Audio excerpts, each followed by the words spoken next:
మన తండ్రి అయిన దేవునికి స్తోత్రము ఘనత కలుగును గాక.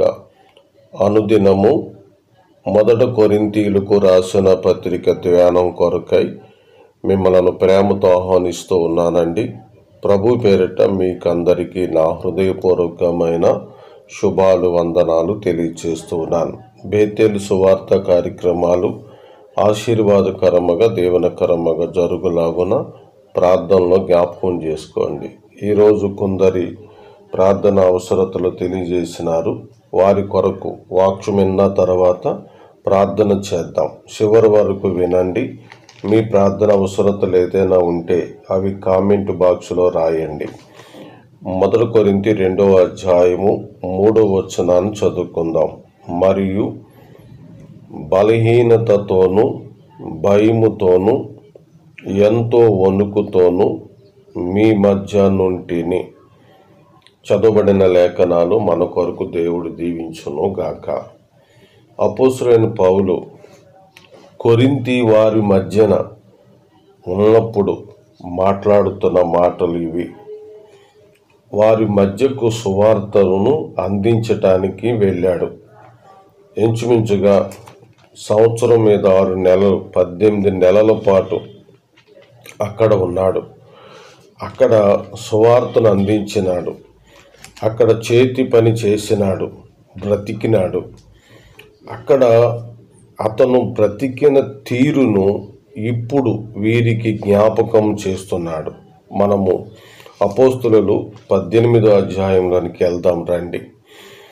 అటు తరువాత సౌలు ఏథెన్సు నుండి బయలుదేరి కొరింథీనుకు వచ్చి పొంతు వంశీయుడైన అకులను ఒక యూదుని అతని భార్య అయిన ప్రిస్కిల్లాను కనుగొని వారి యొద్దకు వెళ్ళాను.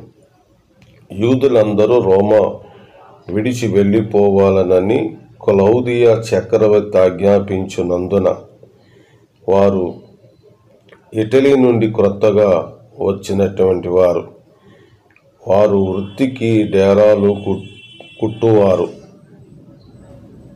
సౌలు లేక పౌలు అదే వృత్తి గలవాడు గనుక వారితో కాపురం ఉండెను. వారు కలిసి పని చేయుచుండిరి.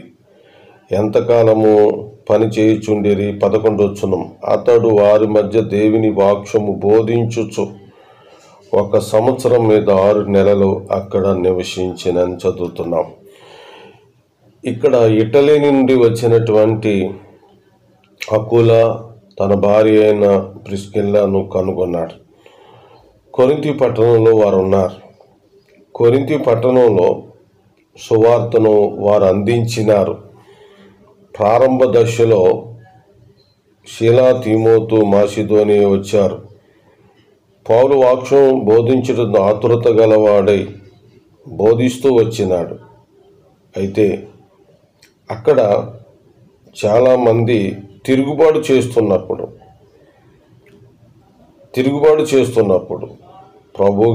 ప్రభువు పౌలుకి రాత్రివేళ దర్శనమందు దర్శించి, నువ్వు భయపడక మాట్లాడుము, నువ్వు మౌనంగా ఉండకమని, నేను నీకు తోడై ఉన్నాను, నీ మీదకు హాని చేయుటకు ఎవడు నీ మీదకి రాడని పౌలుతో దేవుడు చెప్పినాడు. ఈ వాక్యాలు వింటున్న సహోదరుడా, మనకు కూడా ఆయన తోడుగా ఉన్నాడు. మన మీదకి ఏ శత్రువు రాకుండా కాపాడువాడై ఉన్నాడు. కాబట్టి దేవుని యొక్క ప్రసన్నతతోటి పౌలు కొరింథీ వారి మధ్యన ఉన్నాడు.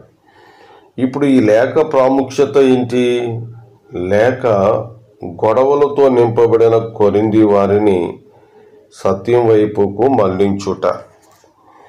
కాబట్టి పౌలు, నేను నీకు వాక్యం చెప్పడం మాత్రమే కాదు, మీ మధ్యన నేను జీవించిన కాలాన్ని మీరు జ్ఞాపకం చేసుకోండి.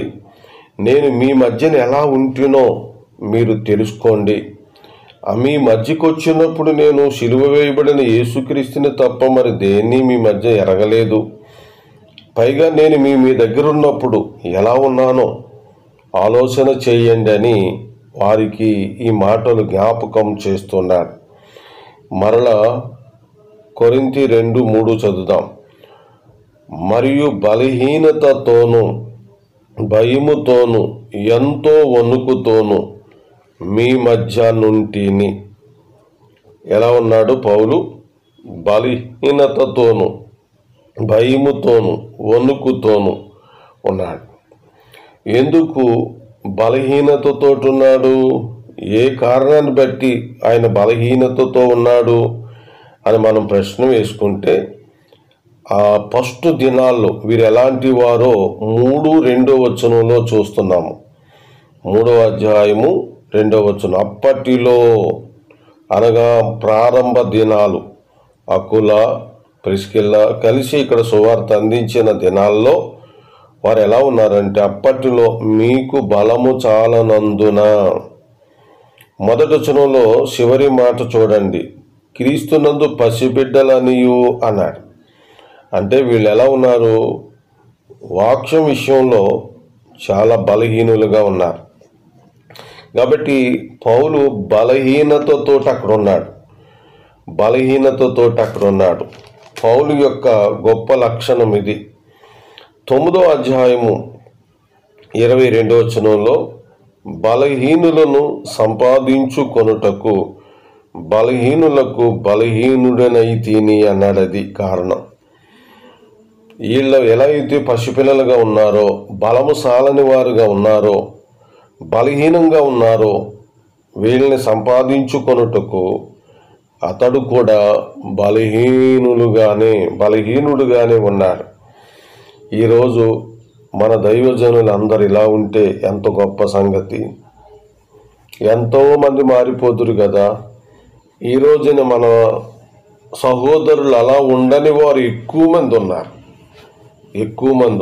గర్వించుకునేవారు ఎక్కువ మంది ఉన్నారు. నేను పేర్లు కూడా చెప్పగలను.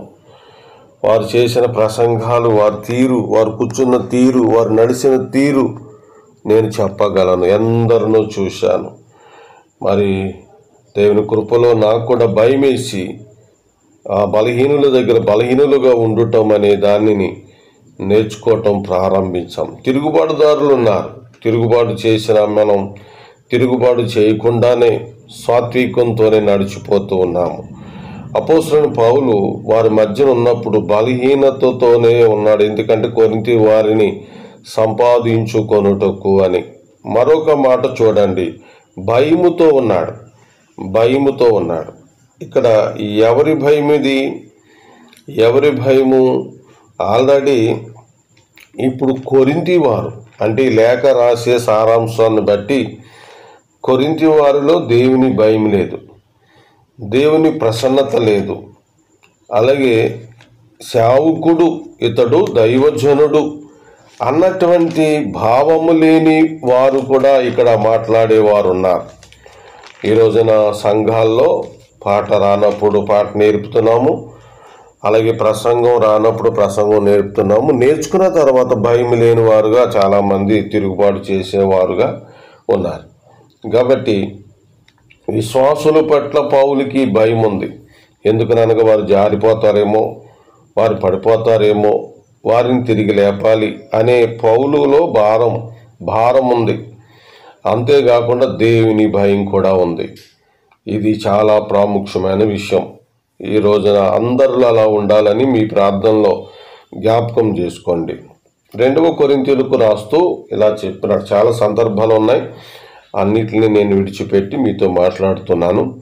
7వ వచనంలో చూడండి, 7వ అధ్యాయం 1వ వచనంలో చూడండి. 2 కొరింథీ 7వ అధ్యాయం 1వ వచనం, ప్రియులారా, మనకు ఈ వాగ్దానములు ఉన్నవి గనుక దేవుని భయముతో పరిశుద్ధతను సంపూర్తి చేసుకొనుచు శరీరమునకును ఆత్మకును కలిగిన సమస్త కల్మషము నుండి మనలను పవిత్రులుగా చేసుకొందుము అన్నాడు. ఇక్కడ దేవుని భయముతో చివరి వరకు బ్రతుకుదామని చెప్తూ ఉన్నాడు.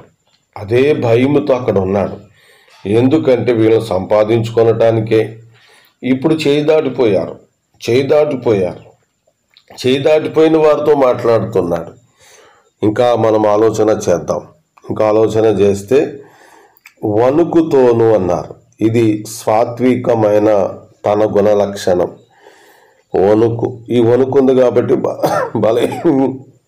బలహీనులను సంపాదించుటకు బలహీనులను, అలాగే ఈ వణుకుంది కాబట్టినే భయముతోటి, దేవుని భయముతోటి ఈ పరిశుద్ధుల ఎడల, సంఘం ఎడల వారు జారిపోతారేమోనని భయంతో ఆయన అక్కడ వారి మధ్యన ఉన్నాడు.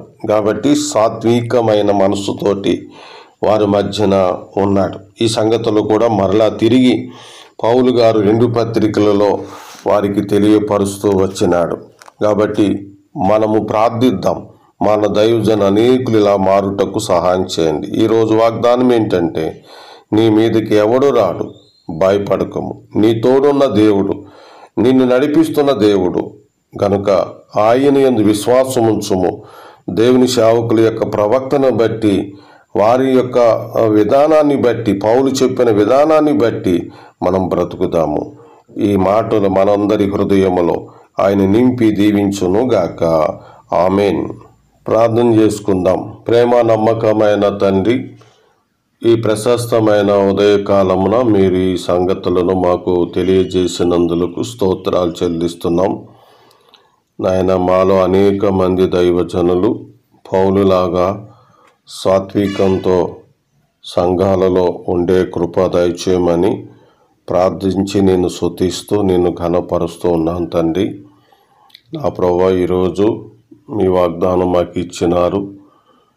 నీ మీదికి ఎవడో రాడు, భయపడకోము అని. నాయన, పౌలుకు తోడుగా ఉన్న నీవు మాకును తోడుగా ఉన్నావు. పౌలు మీ కుమారుని బట్టి నడిచినవాడు. పౌలును బట్టి మేము నడుస్తుంటుండగా మాకు మీరిచ్చిన వాగ్దానాన్ని బట్టి మీకు స్తోత్రాలు. మీ పరిశుద్ధ లేఖనాలలో ఉన్న మర్మములను మాకు తెలియపరిచిన దానికై స్తోత్రాలు. ఈరోజు నా ప్రభా, మరి బలహీనతతో ఉన్న నాయన నాగలక్ష్మి కొరకు పొంగు జ్వరంతో బాధపడుతుంది. సంపూర్ణమైన స్వస్థత, ఆరోగ్యాన్ని మీ నామంలో కలగచేయమని ప్రార్థిస్తున్నాం. నాయన, తన యొక్క చెల్లాయి మధ్య గారు వారందరినీ దీవించండి, పెనిమిటిని కాపాడండి, కుమార్తెను వారి అమ్మా నాన్నలను మీలోనికి నడిపించండి. అలాగే తన కుమారుడు ప్రయాణం కొరకు ప్రార్థిస్తున్నాం, సహాయం చేయమని వేడుకుంటున్నాం. ఇజ్రాయేలు దేశంలో నివాసం ఉంటున్న తెలుగు వారిని అందరినీ కాపాడండి. యుద్ధ వాతావరణం బాగుగా ఉంటుండగా సహాయం చేయండి. యుద్ధము నుండి, భయాల నుండి తప్పించండి, కాపాడమని ప్రార్థిస్తున్నాం. అలాగే కొందరు ప్రయాణాలు చేసి ఇజ్రాయేల్ దేశం వెళ్ళటానికి ప్రయత్నిస్తుంటుండగా సహాయం చేయండి. అలాగే సహోదరి మంగగారి ఆరోగ్యం కొరకు, బలహీనతల కొరకు ప్రార్థిస్తున్నాము, సహాయం చేయండి. వెంకటలక్ష్మి గారి కొరకు, రూతు కొరకు ప్రార్థన చేస్తున్నాము, సహాయం చేయండి. నా ప్రభా, మరి నారాయణ గారి యొక్క ప్రయాణం కొరకు ప్రార్థిస్తున్నాము. కృపామయడ, దయామయడ, సహాయం చేయండి. ధనుష్ అనే యవనస్తుడు మారుమనసు పొందడానికి సహాయం చేయండి, కాపాడండి. అలాగే డిఎస్ఏ పరీక్షలు రాస్తున్నటువంటి నాయన నీ బిడ్డలో పరీక్షల్లో మంచిగా రాయుటకు సహాయం చేయండి. ఉద్యోగ అవకాశాలు, మంచి ర్యాంక్ సంపాదించడానికి సహాయం చేయమని ప్రార్థిస్తున్నాం. నేను ఈరోజు ప్రయాణాలంతట్లో, పనులంతట్లో మీ కాపుదలు ఇచ్చి నడిపించండి. మీ సహాయం అందరికీ అనుగ్రహించండి. మా ప్రభును, మా రక్షకుడైన యేసుక్రీస్తు వారి అతి శ్రేష్టమైన నామములో ఈ ప్రార్థన అడుగుచున్నాము తండ్రి. ఆమెన్. మన తండ్రి అయిన దేవుని దయ, ప్రభువైన యేసుక్రీస్తు కృప ఇప్పుడు మరెల్లప్పుడు సదాకాలము తోడుండి నడిపించును గాక. ఆమెన్.